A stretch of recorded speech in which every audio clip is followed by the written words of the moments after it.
8 agosto, San Domenico Confessore. È il 220° giorno dall'inizio dell'anno, ne mancano 145 al termine. Il sole sorge alle 6:03 e tramonta alle 20:29. La luna si leva alle 18:01 e tramonta all'1:09.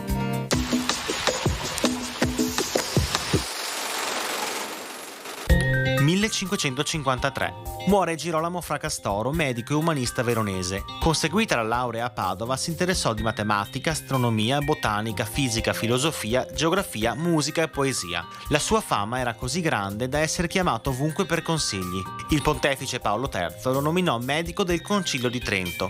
Fra le sue opere vi è un trattato sulle malattie contagiose condotto con rigoroso criterio scientifico, per cui il Fracastoro viene considerato il fondatore della patologia moderna.